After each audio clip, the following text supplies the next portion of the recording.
You picked the wrong black woman to harass today. General Victoria Taylor's voice remains steady as Officer Harris twists her arm behind her back. Metal cuffs snap around her wrists, too tight, drawing blood. Talking back to an officer? Captain Wilson looms over her. That's how people like you end up with problems. Taylor memorizes his badge number, his name tag, the mole above his left eyebrow. Check her for weapons, Wilson commands. Harris jabs her ribs during the search, finds her wallet, keys, phone. He tosses them into an evidence bag. Something funny? Wilson demands when he notices her calm expression. Taylor says nothing. They miss the military-grade communicator hidden in her jacket lining. Get her in the car, Wilson barks. A night in holding should fix that attitude. They shove her head down, forcing her into the cruiser. They have no idea who they've just arrested. Fluorescent lights buzz overhead. The processing room smells of sweat and cleaning chemicals. Taylor stands perfectly still for her mugshot. The camera clicks. Name? The booking officer doesn't look up from his computer. Victoria Taylor. Address? She provides her Maple Avenue address. The officer pauses, eyes narrowing. That's in Westfield Heights. His tone changes, recognizing the predominantly black neighborhood. Taylor presses her thumb against the fingerprint scanner. Black ink stains her skin. Behind her, Officers Wilson and Harris laugh by the water cooler. Another one from that neighborhood thinking she's special, Harris says, voice carrying deliberately. Acting like the checkpoint doesn't apply to her. Had to put her in her place, Wilson replies. These people need to learn. Taylor memorizes every word, every inflection, every face watching her processing. Phone call? She asks the booking officer. He points to the wall phone. One call. Make it count. Taylor dials a number from memory. Not her lawyer, not family. Operations Center Pentagon, answers a crisp voice. Authorization code Tango Delta 794, Taylor speaks clearly. Initiating protocol oversight Delta. Location transmitting. A moment of silence. Confirmed, General Taylor. Response team deploying. Timeline, 43 minutes. Taylor hangs up as Councilman Edward Bennett storms into the station. His expensive suit and championship ring gleam under the harsh lights. Another troublemaker? Bennett demands, looking through the glass at Taylor. Wilson nods. Just processing her now, sir. Good, Bennett says. These checkpoint resistors need consequences. The program is too important. Taylor is escorted to a holding cell. The door clangs shut. She sits on the metal bench, back straight, face composed. The clock on the wall reads 9:17 p.m. In exactly 43 minutes, everything will change. 2 hours earlier, sunset paints the sky orange over Westfield Heights. General Victoria Taylor drives her modest sedan through familiar streets. The neighborhood transitions from predominantly black to the wealthier, whiter suburbs of Greenfield. Blue lights flash ahead. Police cruisers block the road. A checkpoint. Taylor slows, window already rolling down. She's done nothing wrong. This should take seconds. Officer Harris approaches, flashlight beams sweeping across her face. License and registration. Taylor reaches slowly for her glove compartment. May I ask what this checkpoint is for, officer? Harris stiffens. Just routine. ID now. She hands over her driver's license. Harris studies it, flashlight lingering on her address. Westfield Heights resident, he says into his radio, requesting additional verification. Taylor notices his emphasis on her neighborhood. Is there a problem with my identification, officer? Wait here. Harris walks back to the cruiser, license in hand. Taylor watches through her rearview mirror. Harris shows her license to another officer. They both look at her car, laughing. Captain Wilson emerges from the command vehicle. Harris points at Taylor's car. Wilson nods, approaching with deliberate slowness. Step out of the vehicle, ma'am. His tone carries no respect with the formality. May I ask why? My license is valid. Step out now. Wilson's hand rests on his holster. We're implementing enhanced search protocol. Taylor knows her rights. Enhanced search requires reasonable suspicion of criminal activity. What's your suspicion, Captain? Wilson's face hardens. Out of the car. Taylor complies, movements deliberate. I'd like to note that this appears to be selective enforcement.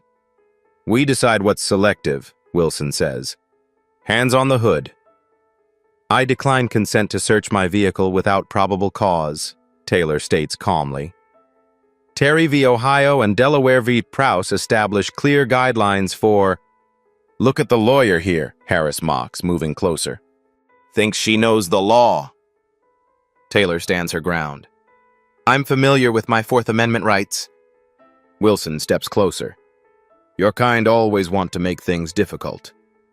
My kind? Taylor raises an eyebrow. Troublemakers, Wilson clarifies, but his meaning hangs transparent in the air. Other drivers watch from their cars, some record with phones. Wilson notices, gesturing to another officer. Clear these vehicles through, no recordings. Taylor observes Officer Davis approaching cars, making people put phones away. She commits each face to memory, each badge number, each license plate. Last chance, Wilson says. Consent to search or face obstruction charges. I respectfully decline and request a supervisor, Taylor says. Her voice remains steady, professional. I am the supervisor. Wilson signals to Harris. Detain her. Harris grabs Taylor's arm, twisting it behind her back. The pain shoots through her shoulder. Stop resisting, Harris shouts, though she isn't resisting. I'm not resisting, Taylor says clearly, aware of creating an audio record. I'm complying under protest. Wilson steps closer. You don't tell us how to do our jobs. Taylor notices Harris's body camera. The red recording light blinks off. Your body camera appears to be malfunctioning, Officer Harris, she notes. Mind your own business. Harris tightens his grip. Taylor's military training kicks in. She could disable both officers in seconds. But that's not why she's here. Not tonight's mission. I'll be filing a formal complaint, she says instead. Wilson laughs. Good luck with that. Councilman Bennett personally oversees checkpoint operations. Your complaint goes straight to his trash can. Taylor's watch presses against her wrist. The military-grade device captures every word, every admission. Evidence gathering continues. Search the car, Wilson orders another officer. Sir, without a warrant, Taylor begins. We have checkpoint authority under City Ordinance 27-9, Wilson interrupts. Signed by the council last month. Taylor knows the ordinance, knows its constitutional flaws, knows exactly who pushed it through. Find anything? Wilson calls to the officer searching her car. Clean, sir. Wilson seems disappointed. Check under the seats. These Westfield people always hiding something. Taylor's fingers discreetly press a button on her watch. The GPS tracker activates. Pentagon systems now monitor her location in real time. Nothing, sir, the officer reports. Wilson turns back to Taylor. Well, you're still interfering with a lawful checkpoint. That's obstruction. Citing constitutional protections is not obstruction, Taylor counters. And now arguing with an officer. Wilson nods to Harris. Cuff her. The metal cuffs bite into her wrists. Harris secures them too tight deliberately. Victoria Taylor, you're under arrest for obstruction of justice and resisting a lawful checkpoint inspection, Wilson recites, satisfaction in his voice.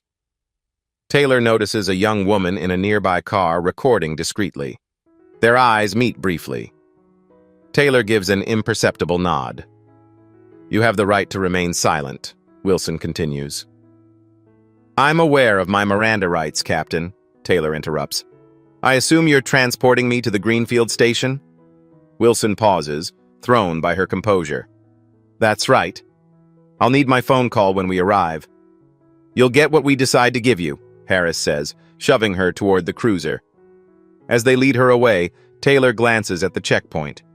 Officer Davis turns away another Westfield Heights resident for additional screening. 3 cars with white drivers pass through without stopping. Pattern established. Evidence accumulating. Harris pushes her head down, forcing her into the back seat. "Officer Harris, badge number 4572. That use of force is unnecessary and excessive," Taylor states for her watch's recording. "Shut up," Harris snaps, slamming the door. Through the window, Taylor watches Wilson speaking with another officer. He gestures toward Westfield Heights, laughs. The cruiser pulls away from the checkpoint. Taylor sits calmly in the back, mentally reviewing the Pentagon protocol she's just activated. The situation is proceeding exactly as anticipated. The interrogation room at Greenfield Station smells of stale coffee and floor cleaner.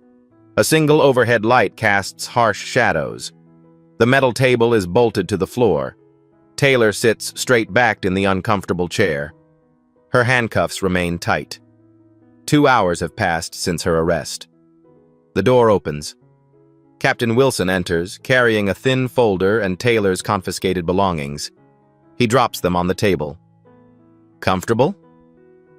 His smile doesn't reach his eyes. Taylor doesn't respond. The less she says, the more they reveal.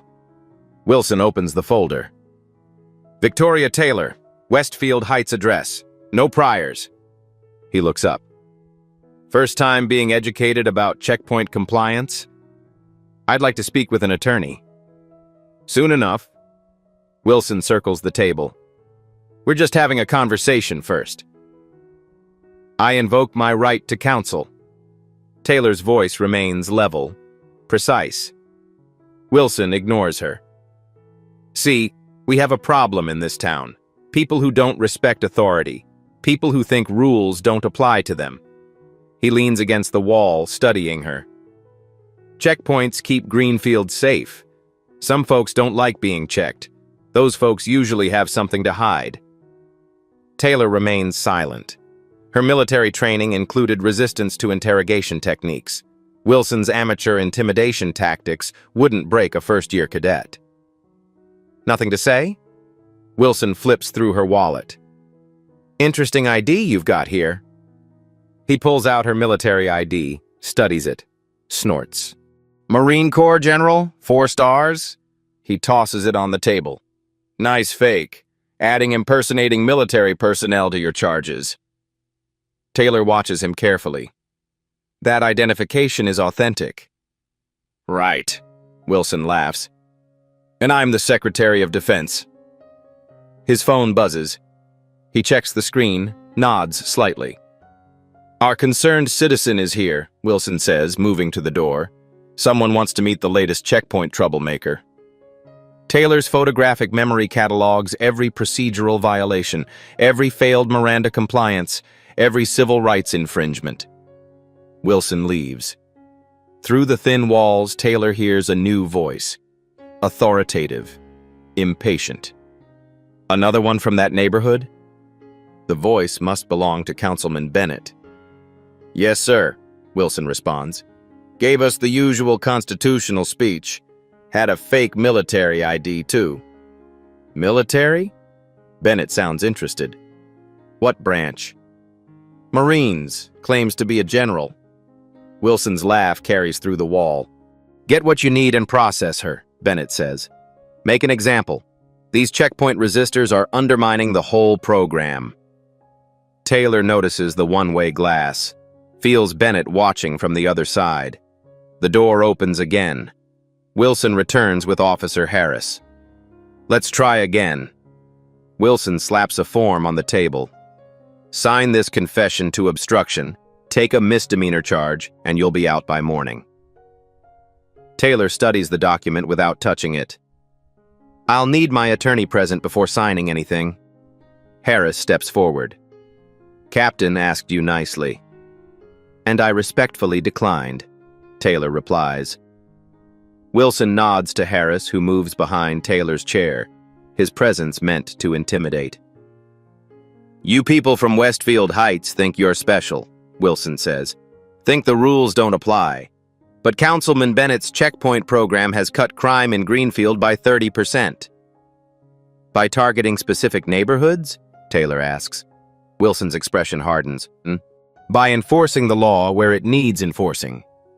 Selective enforcement isn't legal enforcement, Taylor says. Harris places heavy hands on her shoulders. You should listen to the captain. Taylor doesn't react to the physical intimidation. I believe this interview is over until my counsel arrives.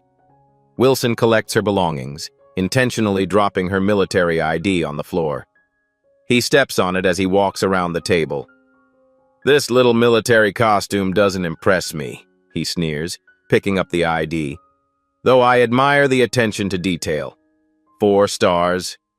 Ambitious fake. He tosses the ID back on the table. Harris increases pressure on Taylor's shoulders.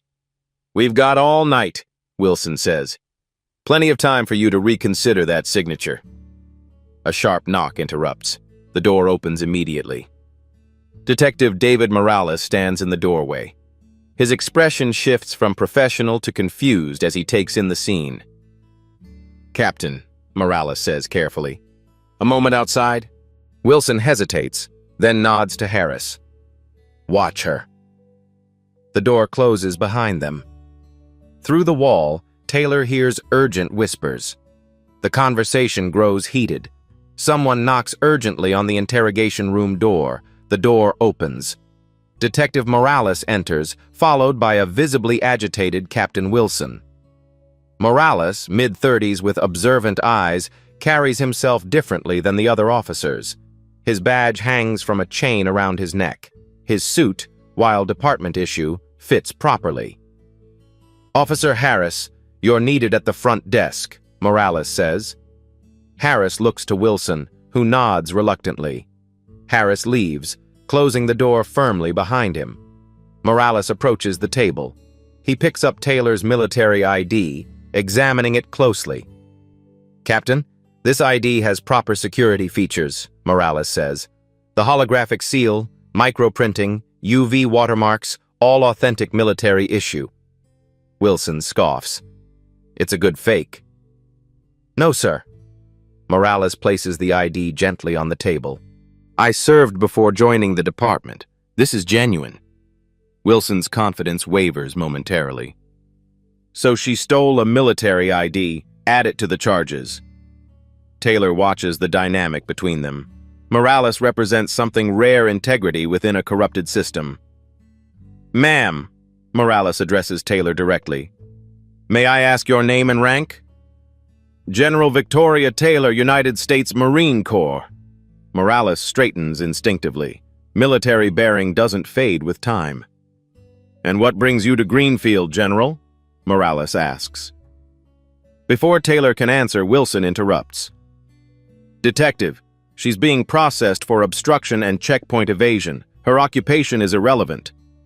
Sir, if she's active military, we have jurisdictional protocols to follow, Morales counters. Wilson steps closer to Morales. I'm handling this case.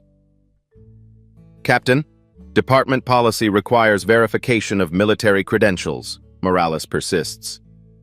Section 14 of our procedural manual specifically states, I know the manual, Wilson snaps. Then you know we're already in violation of proper procedure. Morales doesn't back down. No attorney present despite request. Continued questioning after rights invocation. Extended detention without processing. Wilson's jaw tightens. Detective, remember your place. My place is ensuring department procedures are followed, Morales replies evenly. He turns back to Taylor's ID, examining the rank insignia. His eyes widen. Sir, Morales whispers, these are 4 stars. So? 4 stars is the highest rank in the Marine Corps. Morales looks at Taylor with new understanding. There are only a handful in the entire military. Wilson's confidence cracks further. It's still a fake. The interrogation room door swings open. Councilman Bennett enters without knocking. His tailored suit and signet ring project authority and wealth. "Captain, what's the delay?" Bennett demands. "I thought this was routine processing." His eyes fall on Taylor. He assesses her with practiced political calculation. "Councilman Bennett," Morales says, "we have a situation. This woman appears to be a high-ranking military officer." Bennett scoffs. "Based on what?"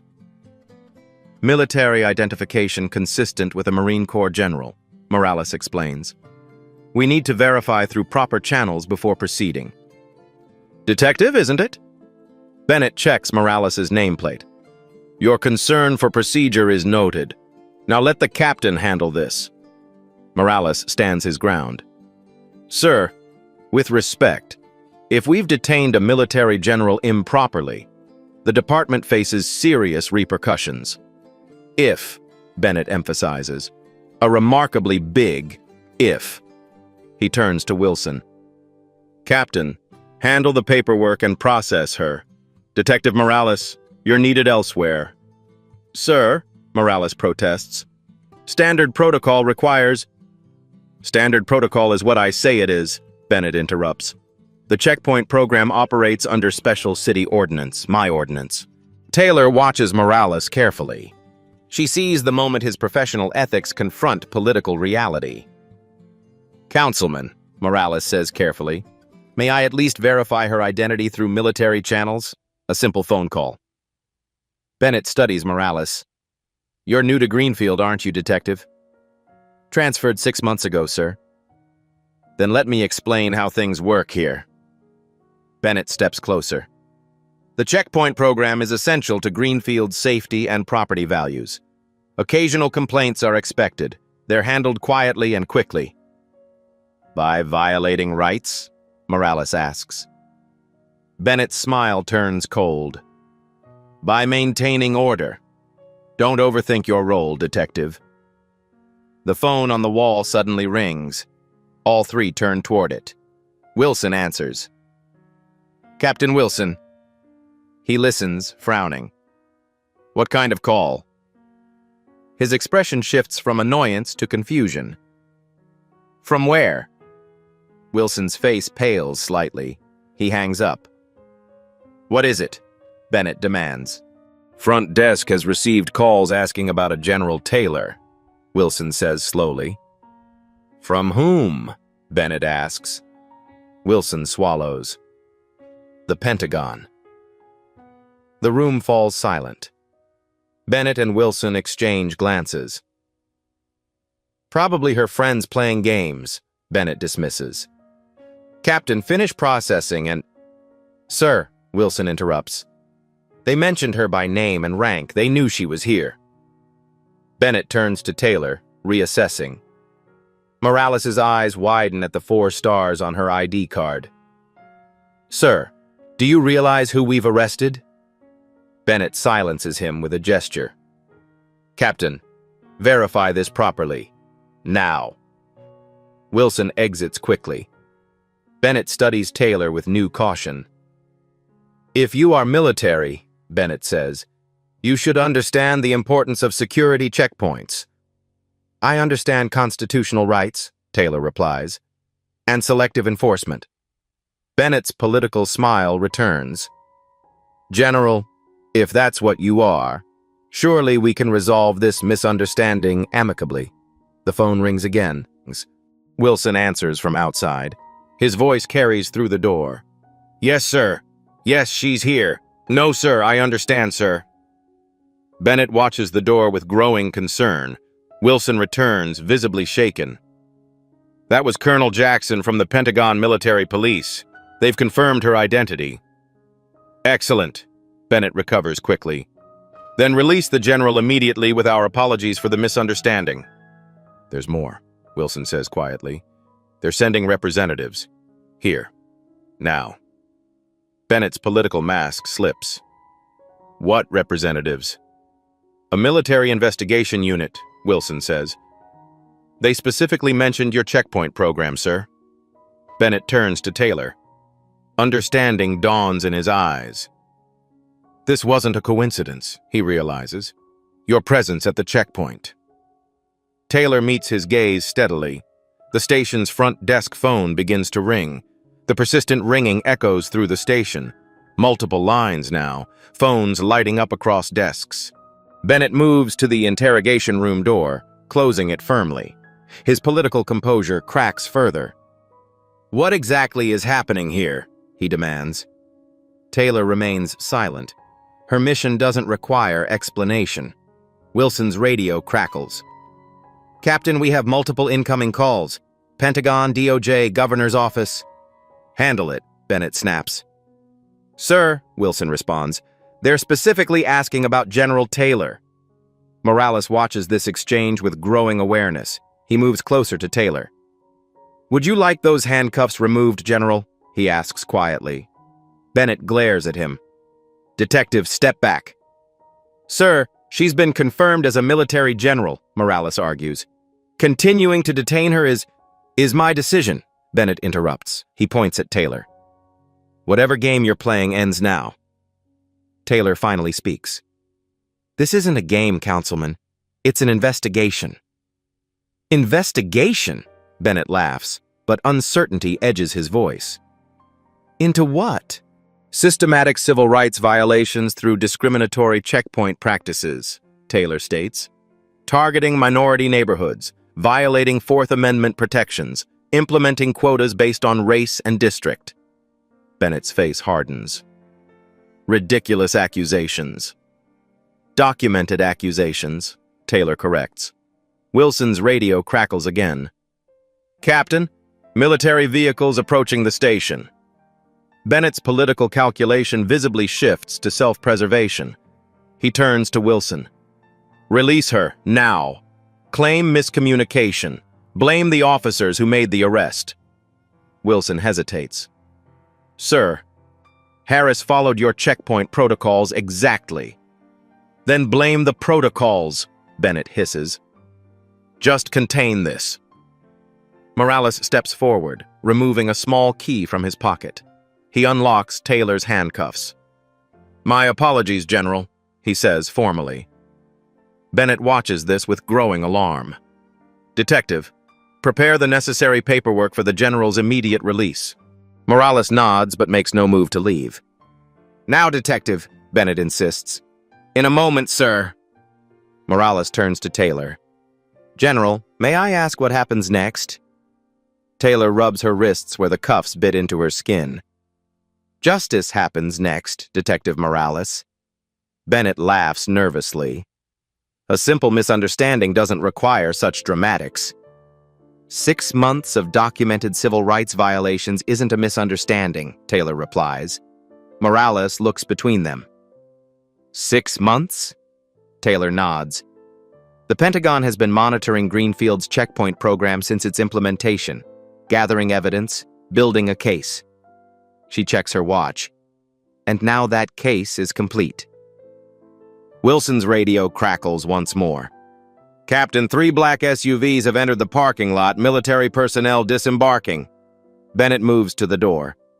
"I need to make some calls." "Your calls won't help, Councilman," Taylor says. "This investigation has federal oversight." Bennett's hand freezes on the doorknob. The political mask shatters completely. Morales steps closer to Taylor. He discreetly slides a USB drive across the table. "Internal Affairs has been looking into the checkpoint program," he whispers. "But we kept hitting roadblocks. Administrative obstruction." "Evidence of direct interference?" Taylor asks quietly. Morales nods. "Everything I could gather. Checkpoint locations, arrest demographics, internal communications." "It's time, General," he whispers. The interrogation room door swings open. A military officer in full dress uniform enters, followed by 2 MPs. The Silver Eagle insignia identifies him as Colonel Jackson. Colonel Jackson surveys the room, his gaze stopping on Taylor. "General Taylor," he salutes crisply. "Colonel," Taylor returns the salute. "Thank you for the prompt response." "Of course, ma'am." Jackson turns to the others. "I'm Colonel Jackson, Pentagon Investigative Services. These are my associates." Bennett steps forward, political smile reinstated. Councilman Edward Bennett, Greenfield City Council. This has been an unfortunate misunderstanding. Sir, Jackson interrupts, please remain in the station. My team will have questions for you shortly. Bennett's smile falters. Questions? I assure you, I had no knowledge of the general's improper detention. Noted, Jackson says without inflection. He turns to Wilson. Captain, secure this room for the general's use. We'll need your main conference room for our team. Wilson hesitates. Colonel, this is a police station. You don't have jurisdiction. I have direct authorization from the Secretary of Defense. Jackson cuts him off. Your cooperation is not optional. The station fills with activity. Military personnel set up equipment in the conference room. Computer specialists access the station's systems. Evidence collection teams secure records. Bennett watches with growing alarm. This response seems excessive for a simple detention issue. Taylor stands, straightening her civilian clothes. This isn't about my detention, Councilman. It's about what my detention represents. She turns to Colonel Jackson. Status report? Teams deployed as ordered, General. Evidence preservation protocols in effect. Pentagon liaison briefing the governor now. Bennett attempts to leave. Two MPs politely but firmly direct him back. This is outrageous, he protests. I have rights. Yes, Taylor agrees. Everyone does. That's precisely the point. Taylor and Jackson move to the conference room, now transformed into a command center. Digital displays show checkpoint locations throughout Greenfield, all strategically positioned between Westfield Heights and wealthy neighborhoods. Morales follows, carrying case files. General, I've brought the internal documentation you requested. Thank you, Detective, Taylor says. Your assistance is invaluable. Bennett and Wilson are escorted in, directed to seats away from each other. Harris joins them, confusion evident on his face. Taylor stands at the head of the table. The room falls silent. Gentlemen, she begins. 6 months ago, the Pentagon received multiple complaints about a police checkpoint program targeting minority neighborhoods in Greenfield. Initial review suggested Fourth Amendment violations. Further investigation revealed something more disturbing. She activates the main display. A map appears showing checkpoint arrest statistics. Red dots cluster exclusively in minority neighborhoods. Selective enforcement, Taylor continues. Checkpoint stops resulting in searches. 89% minority drivers. Arrests from those stops, 94% minority citizens. Wilson shifts uncomfortably. Crime statistics justify deployment. Traffic violations occur at equal rates across demographics, Taylor interrupts. Yet your checkpoint program produced these results. She changes the display. Internal police emails appear. Captain Wilson, this is your message to officers dated March 12th. Focus on vehicles from Westfield Heights. Higher yield for arrests. Wilson pales. That's taken out of context. Context is provided by your arrest quotas, Taylor replies, displaying another document, specifically targeting Westfield Heights residents. Bennett interrupts. General, these operational details were handled by the police department. As councilman, I merely approved the program concept. Taylor turns to him. Is that so? She nods to Colonel Jackson, who displays a new document. Bennett's signature appears at the bottom of detailed checkpoint operating procedures. This directive specifies targeting specific neighborhoods, Taylor notes. Your signature authorizes racial profiling, Councilman. Bennett's political facade cracks completely. This is a witch hunt. This is accountability, Taylor corrects. She turns to Morales. Detective, please share what you found during your internal investigation. Morales steps forward. 6 months ago, I noticed troubling patterns in checkpoint arrests. When I raised concerns through proper channels, I was reassigned. I continued documenting discrepancies. He opens his file. Checkpoint officers were instructed to use different standards based on drivers' race and residence. Westfield Heights vehicles received heightened scrutiny regardless of driving behavior. Wilson interrupts. That's not... Your body cam footage contradicts you, Captain, Taylor says. She plays a video. Wilson appears, instructing officers before a checkpoint deployment. Remember, Westfield cars get the full treatment. Make the stop stick. Bennett stands abruptly. I need to contact my attorney.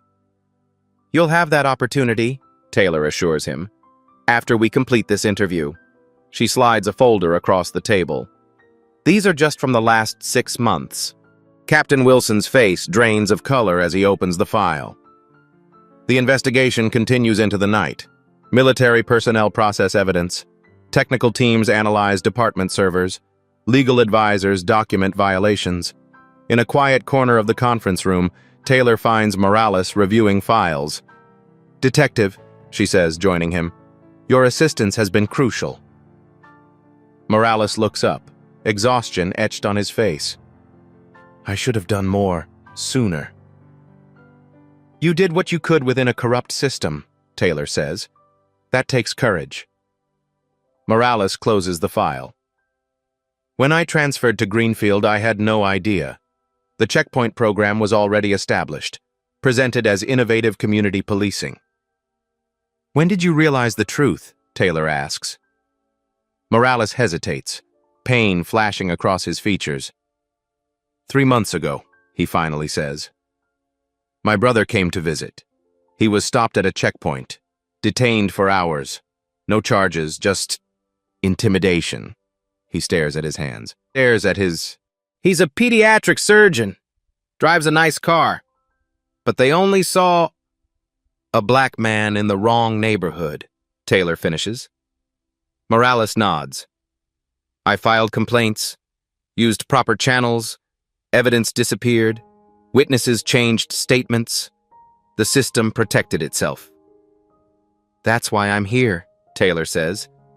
Sometimes the system needs external pressure to change. Why you specifically? Morales asks. Why did the Pentagon send a 4-star general for a local police investigation? Because some issues transcend jurisdiction, Taylor explains. Civil rights violations impact national security, erode public trust, undermine the Constitution we're all sworn to protect. Morales absorbs this. What happens to the officers? To Bennett? Justice, Taylor says simply. Due process. The same rights they denied others. And the people they wrongfully arrested? The lives they damaged? Part of the remedy includes case reviews, expungements, compensation. Taylor meets his eyes. Your brother's case will be among them. Morales wipes his eyes quickly. This isn't just about today, is it, General? No, she answers. It's about every day before this and every day that comes after. Morales straightens, professional composure returning. What's our next step? Evidence compilation, Taylor says. Your testimony will be crucial before the federal grand jury. I'm ready, Morales affirms. For the first time since her arrest, Taylor smiles. I know. Dawn breaks over Greenfield Police Station. The parking lot fills with government vehicles. FBI agents join military investigators. Justice Department attorneys arrive with subpoenas. Inside the conference room, the atmosphere shifts from investigation to prosecution. Evidence boards cover the walls. Computer screens display data analyses. Legal teams prepare documents. Captain Wilson sits alone, separated from his officers. Bennett's attorney arrived hours ago, whispering urgent advice ignored by his client. Colonel Jackson enters with a new team. General, the Secretary of Defense sends his regards. The investigation has been elevated to Joint Task Force status. Taylor nods. Excellent. Let's proceed with the full briefing. The room fills with senior officials, military, federal, state. The governor's representative sits near the Attorney General's deputy. Taylor takes position at the head of the table. The room falls silent. Ladies and gentlemen, she begins. What started as a civil rights monitoring operation has revealed systematic constitutional violations and abuse of power. Today, I present comprehensive evidence in 3 categories: visual documentation, audio recordings, and written records.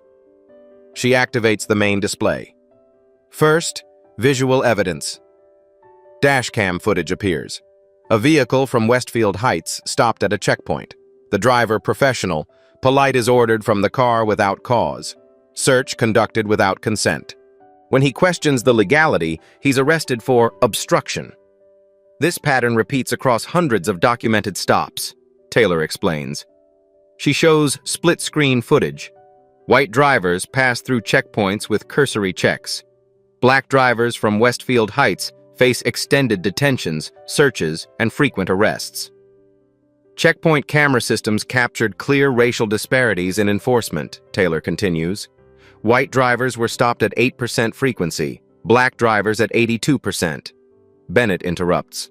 Selective editing can create false patterns. These are your department's unaltered recordings, Councilman, Taylor replies. Complete timestamps intact. She displays a heat map of checkpoint placements. Checkpoints were exclusively positioned to intercept residents leaving minority neighborhoods, particularly Westfield Heights. Wilson shifts uncomfortably. Strategic deployment based on traffic patterns. Was contradicted by your own traffic study, Taylor interrupts, displaying the document, which recommended different locations entirely. She moves to a new screen. Second category, audio evidence. Taylor activates an audio file. Wilson's voice fills the room. Councilman wants more arrests from Westfield. Make it happen. Officer Harris responds, even without cause? Wilson. Find cause. Broken tail light. Failure to signal. Get them out of the car, you'll find something. Bennett stands. That recording could be anyone. Voice pattern analysis confirms Captain Wilson and Officer Harris, Taylor replies. Recorded during official briefings. She plays another recording. Bennett's voice now. The checkpoint program serves two purposes. Public safety is what we tell the press. Property values is why we're really doing it. Keep the element where it belongs, in Westfield, not in our neighborhoods. Bennett sinks back into his chair. My military-grade watch recorded our entire interaction last night, Taylor explains, including unguarded comments when you thought I couldn't hear. The federal officials exchange glances. The evidence mounts beyond dispute. Finally, Taylor continues, documentary evidence. The screen displays internal emails, text messages, and official memoranda. Wilson to officers. Use checkpoint quota system as discussed. Bennett wants numbers up in Westfield demographic. Department statistics appear. Arrest rates by race, search rates by neighborhood, conviction outcomes by demographic. The data reveals unmistakable discriminatory patterns, Taylor explains. Checkpoint stops led to arrests for black drivers at 7 times the rate of white drivers, for identical violations. She displays arrest reports side by side. Same violation, different races, different outcomes. But the most damning evidence comes from the program's origin, Taylor says. She reveals city planning documents, property developer communications with Bennett, financial records. Councilman Bennett received substantial contributions from developers looking to revitalize Westfield Heights, Taylor explains. Their development strategy required displacing current residents. The documents tell the story. Checkpoint harassment designed to pressure Westfield residents to leave. Property values driven down. Developers positioned to purchase at depressed prices. Civil rights violations driven by financial motivation, Taylor concludes. Bennett's attorney whispers urgently in his ear. Bennett ignores him. This is fabricated, Bennett insists. A politically motivated attack. The evidence speaks for itself, Taylor replies. And now, the final piece. She nods to Morales, who connects his USB drive to the system. Detective Morales conducted his own internal investigation, Taylor explains, documenting checkpoint operations from within. Morales stands. I collected evidence of quotas targeting specific neighborhoods, documented systematic civil rights violations, recorded instructions to ignore constitutional protections. His files appear on screen. Officer performance reviews tied to Westfield Heights arrest numbers, checkpoint schedules targeting black churches, community centers, and businesses. Most critically, Morales continues, I discovered that complaints about checkpoint practices were systematically buried. He displays the evidence. Complaint forms marked resolved without investigation. Witness statements altered. Video evidence deleted. When residents attempted to use proper channels for redress, Morales explains, the system was designed to silence them. The room falls silent as officials review the overwhelming evidence. This operation wasn't about my personal detention, Taylor explains. I volunteered to test the system directly after months of intelligence gathering. My experience matched exactly what our investigation predicted. She turns to Bennett. Your checkpoint program violated the Fourth Amendment, targeted citizens by race, obstructed justice when challenged. The Justice Department official stands. We've seen enough. This evidence supports federal civil rights charges. Bennett looks around desperately. This is a misunderstanding. The program had legitimate public safety goals. The evidence contradicts that claim, Taylor responds. Bennett attempts one last defense. General Taylor intentionally provoked officers, created this situation. Entrapment.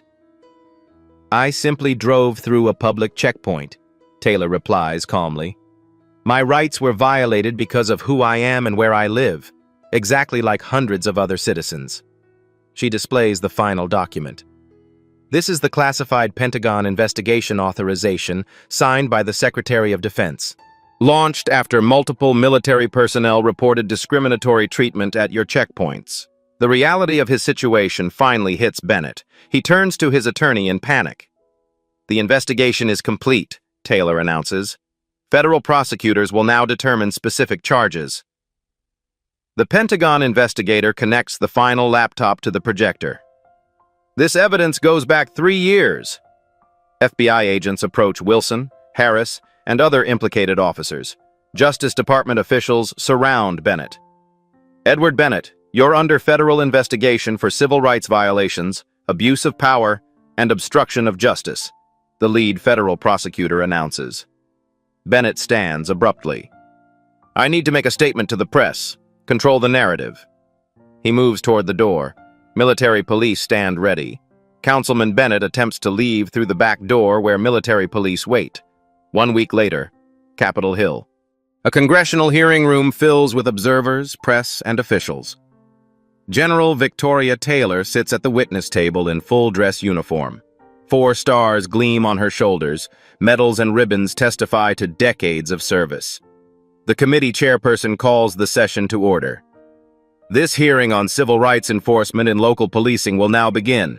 General Taylor, thank you for your testimony today. Taylor adjusts her microphone. Thank you for the opportunity to address this committee. Please summarize the Pentagon's investigation into the Greenfield Checkpoint program, the chairperson requests. 6 months ago, the Department of Defense received multiple complaints from military personnel subjected to discriminatory treatment at police checkpoints in Greenfield, Taylor begins.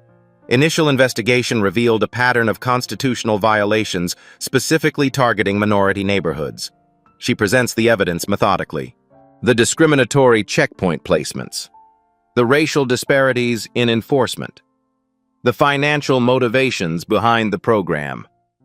Our investigation confirmed systematic Fourth Amendment violations, Taylor continues. Citizens were detained, searched, and arrested without probable cause. When they attempted to assert their rights, they faced increased charges. A committee member interrupts. Why did this require Pentagon involvement rather than Justice Department? The initial complaints came from military personnel, Taylor explains. However, we quickly discovered that civilians faced identical treatment. We coordinated with Justice Department officials to ensure comprehensive investigation. Taylor displays the checkpoint map. The program strategically isolated the predominantly black community of Westfield Heights. Residents faced constant harassment when traveling to work, school, or shopping. The evidence unfolds on screen. Arrest statistics by race. Search rates by neighborhood. Conviction patterns showing clear discrimination. Most concerning, Taylor continues, was that the program operated with explicit city approval. Councilman Bennett personally directed police to target specific demographics. Another committee member leans forward. And the current status of those involved? Councilman Bennett faces federal civil rights charges, Taylor reports. Captain Wilson and 5 officers have been indicted. The checkpoint program has been permanently terminated. She pauses, then adds, most importantly, all convictions stemming from unconstitutional checkpoints are under review for expungement. The chairperson nods.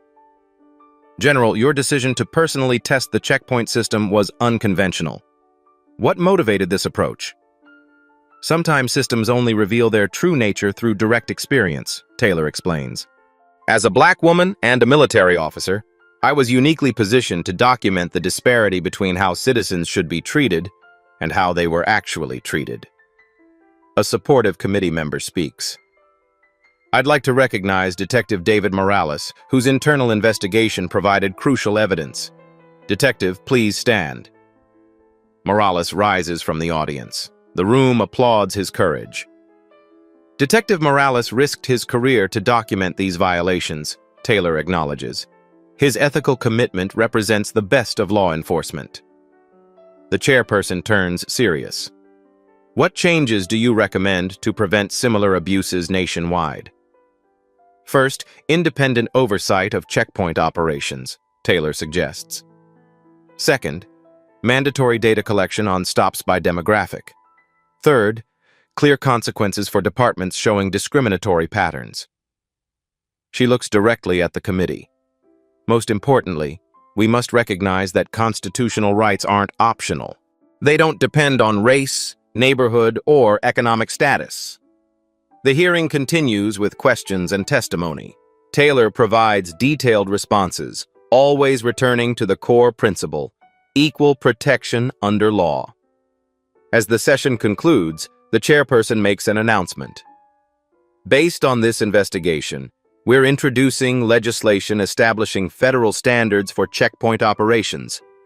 The Equitable Enforcement Act will require transparency, accountability, and constitutional compliance. Outside the hearing room, Taylor meets with Morales. The committee was impressed with your evidence, she tells him. The FBI has offered you a position with their Civil Rights Division.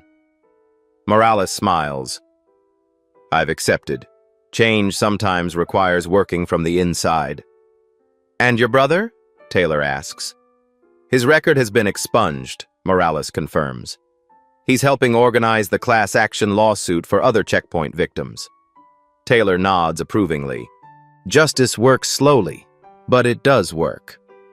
When good people insist upon it, Morales adds. 2 months later, a community center in Westfield Heights.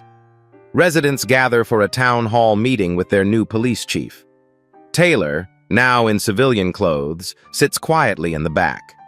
She watches as Morales, no longer a detective but a community liaison, facilitates dialogue between residents and police.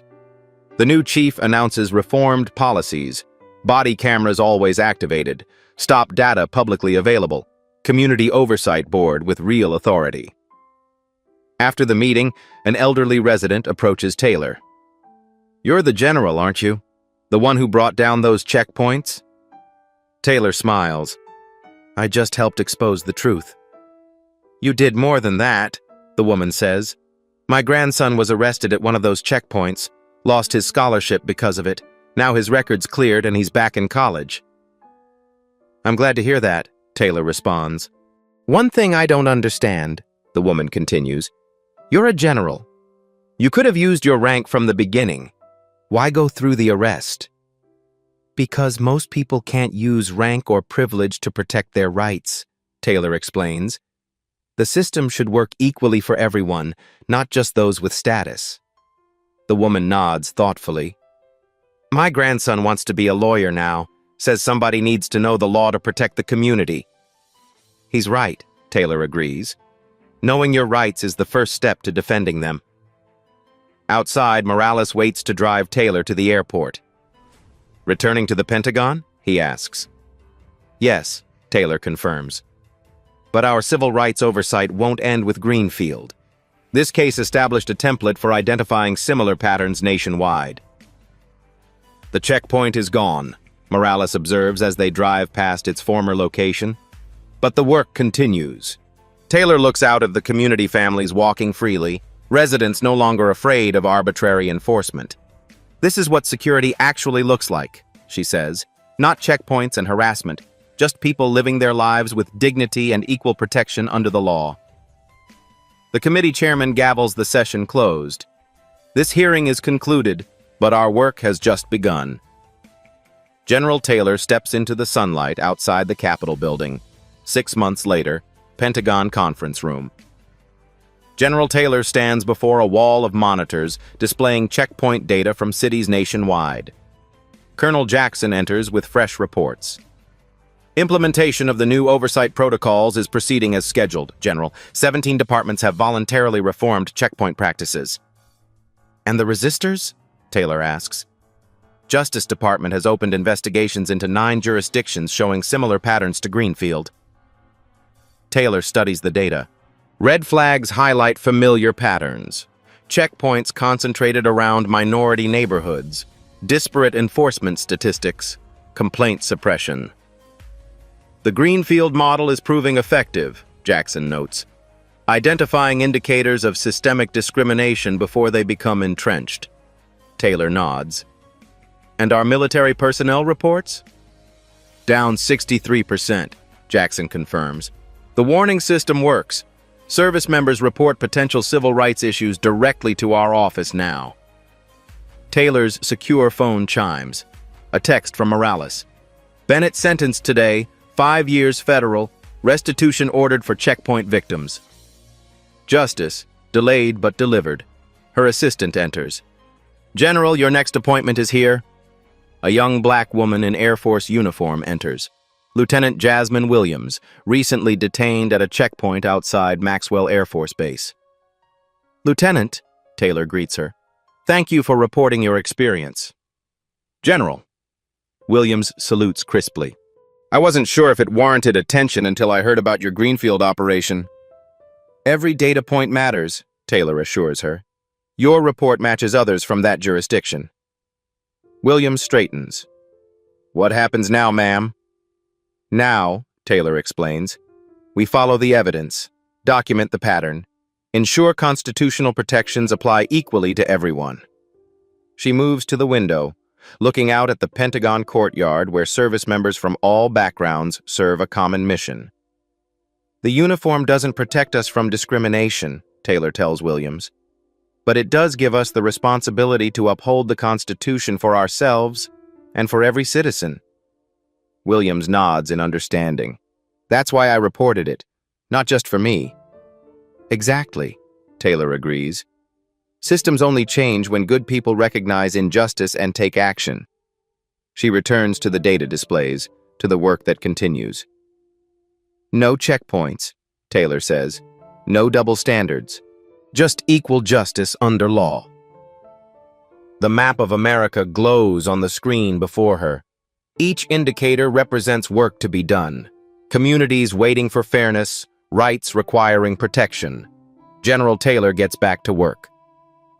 Did that story grab your attention? Hit that like button right now to support more hard-hitting justice thrillers like this one. PAP Stories delivers powerful voice-only narratives that keep you engaged, whether you're commuting, working out, or just relaxing. Our signature storytelling style brings you into intense moments of injustice and the satisfying path to accountability. Subscribe to never miss our weekly uploads featuring gripping justice thrillers, stories of ordinary people facing extraordinary challenges, powerful narratives with unexpected twists, premium voice-only content, perfect for multitasking. Turn on notifications, so you'll know immediately when we drop our next story. Your support helps us create more content that matters. PAP Stories. Justice speaks volumes.